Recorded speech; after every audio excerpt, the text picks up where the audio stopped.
नमस्कार। चौथा पाया में आपका स्वागत है। मैं हूं आपके साथ सुरेश। सुप्रीम कोर्ट ने सोमवार को लोकसभा में नेता प्रतिपक्ष और कांग्रेस के नेता राहुल गांधी के बारे में एक मौखिक टिप्पणी क्या कर दी, पूरे देश में उससे भूचाल सा आ गया। भारतीय जनता पार्टी के नेताओं ने राहुल गांधी को सर्टिफाइड एंटी नेशनल मानना शुरू कर दिया और कांग्रेस के लोगों ने यह कहा कि किसकी क्या देशभक्ति है और कौन कितना भारतीय है ये जज तय नहीं कर सकते। इस बारे में आज राहुल गांधी की बहन और कांग्रेस के सांसद प्रियंका गांधी ने भी बयान दिया है। लेकिन सवाल यह है कि क्या सुप्रीम कोर्ट का कोई जज ये तय कर सकता है कि कौन कितना भारतीय है? हालांकि सुप्रीम कोर्ट ने जो राहुल गांधी की जो अपील थी मानहानि के एक मामले में, जो उनके खिलाफ में लखनऊ हाई कोर्ट में BRO बॉर्डर रोड ऑर्गेनाइजेशन जो सेना का एक संगठन है, उसके रिटायर्ड अधिकारी उदय शंकर श्रीवास्तव ने उनके खिलाफ मानहानि का दावा दाखिल किया था और लखनऊ हाई कोर्ट ने उस पर रोक लगाने से इनकार कर दिया। इसके खिलाफ अपील लेके राहुल गांधी सुप्रीम कोर्ट पहुंचे थे। हालांकि सुप्रीम कोर्ट ने उनकी अपील एक तरीके से उनको आंशिक राहत दी और कार्रवाई पे रोक लगा दी, एक स्टे दे दिया। लेकिन जब इस पे बहस हो रही थी तो सुप्रीम कोर्ट के जज और AAG इनके बीच में जो बात हुई, उसी दौरान जज ने पूछा कि एक सच्चे भारतीय के रूप में आपको ये बयान नहीं देना चाहिए। बयान क्या था? राहुल गांधी ने कहा था कि चीन ने हमारी 2000 स्क्वायर किलोमीटर जमीन जो है वो दबा ली है। इसे उदय शंकर श्रीवास्तव ने सेना का अपमान करने वाला बयान बताते हुए अपना मानहानि का दावा दाखिल किया था। लेकिन जब सुप्रीम कोर्ट ने यह कहा कि आपको एक सच्चे भारतीय के रूप में ये बात सोशल मीडिया पे नहीं कहनी चाहिए थी, बाहर नहीं कहनी चाहिए थी। ये अलग बात है कि राहुल गांधी के अलावा लद्दाख के कई जो NGO के लोग हैं, भारतीय जनता पार्टी के नेता सुब्रमण्यम स्वामी हैं, और भी कई लोगों ने इस बात को लेकर टिप्पणी की है कि किस तरीके से चीन ने जो गलवान घाटी और डोकलाम का जो मामला हुआ था उस दौरान आक्रामकता दिखाई और हमारी ज़मीन पर कब्जा किया। और खुद सेना के कई अधिकारी वो ये कह रहे हैं कि जो पहले वाली स्थिति थी हम उसको हासिल करने की कोशिश कर रहे हैं और उसको लेके सैन्य स्तर पर दोनों देशों के बीच में बातचीत भी चल रही है।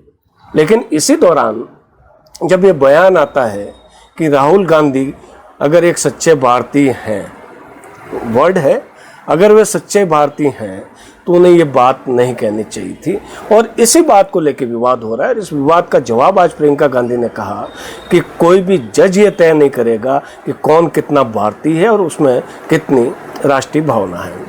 इसको लेकर आज इंडियन एक्सप्रेस ने भी एक आर्टिकल प्रकाशित किया है जिसमें संवैधानिक प्रावधानों को उल्लेख करते हुए कहा गया है कि कोर्ट इस बारे में कोई फैसला इसलिए नहीं कर सकती कि कौन भारतीय कितना है और किसकी राष्ट्रपति कितनी है, क्यों कि संविधान में इस बारे में लेके किसी बात का उल्लेख नहीं है। और जब संविधान के तहत भारत में 3 स्तंभ जो हैं उनकी अलग अलग कार्यशैली है।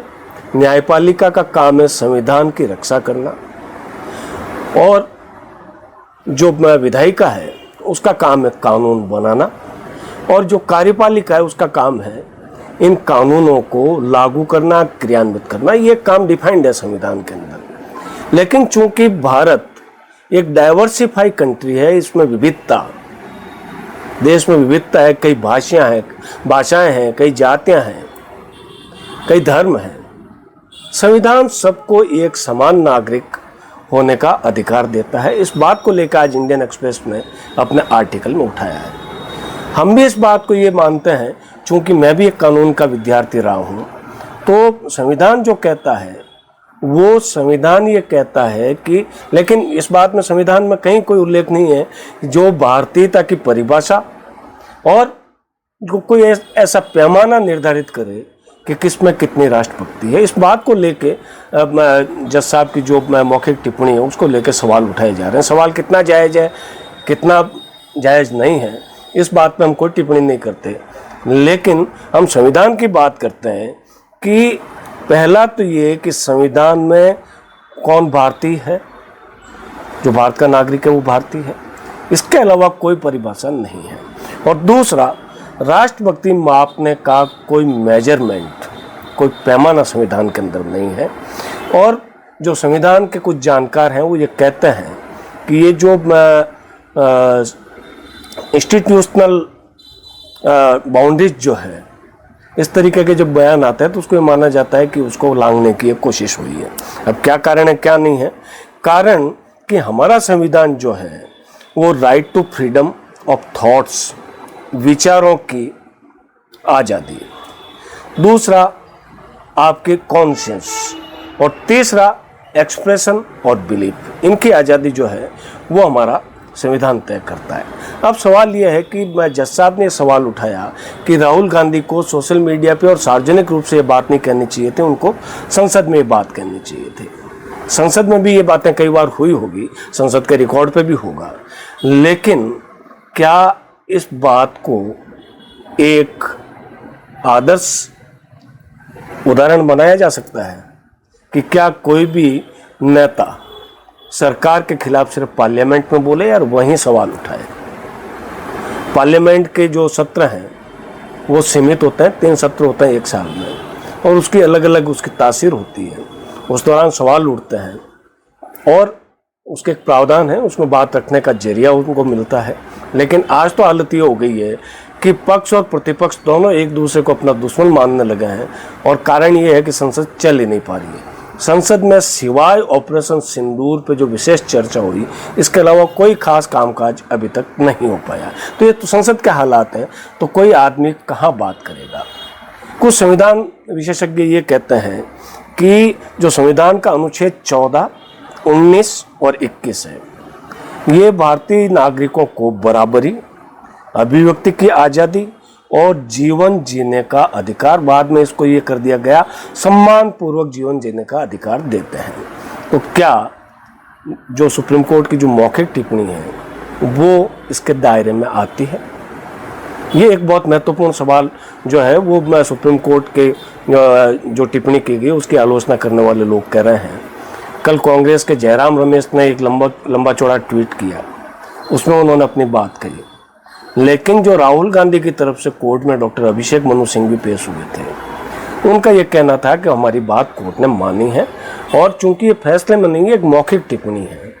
अब मौखिक टिप्पणी से क्या, इस तरीके की मौखिक टिप्पणी से बचा जाना चाहिए, ये एक सवाल है। हम इस बात पे कोई टिप्पणी नहीं करते कि जज साहब ने किस हालात में टिप्पणी की, लेकिन जो सवाल इंडियन एक्सप्रेस ने आज अपने एक आलेख में खड़ा किया है और जो कुछ संविधान विशेषज्ञ अपनी बात कर रहे हैं, उसके आलोक में अगर ये देखा जाए तो कहीं न कहीं एक अतिरिक्त टिप्पणी साबित होती है। अब आप ये बताइए कि क्या कानून या संविधान जो ये इजाज़त नहीं देता या ये कोई पैमाना तय नहीं करता कि कौन कितना भारतीय है और किसकी कितनी राष्ट्रभक्ति है, तो ऐसी स्थिति में क्या करना चाहिए?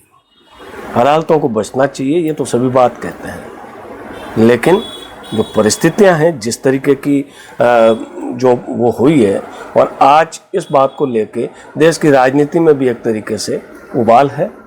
और भारतीय जनता पार्टी ने तो, हालांकि भारतीय जनता पार्टी के सोशल मीडिया के जो अमित मालवीय हैं, उन्होंने तो कल एक ट्वीट किया था जिसमें कह दिया तो Rahul Gandhi is now A certified anti national.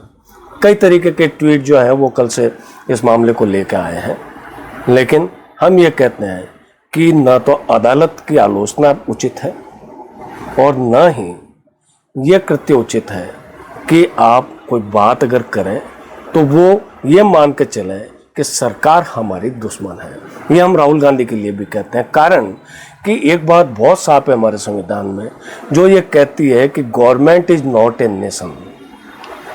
सरकार राष्ट्र नहीं है, वो बदलती रहती है, लेकिन जो संविधान है वो हमारे नेशन का आधार है, वो हमारी राष्ट्रीयता का आधार है।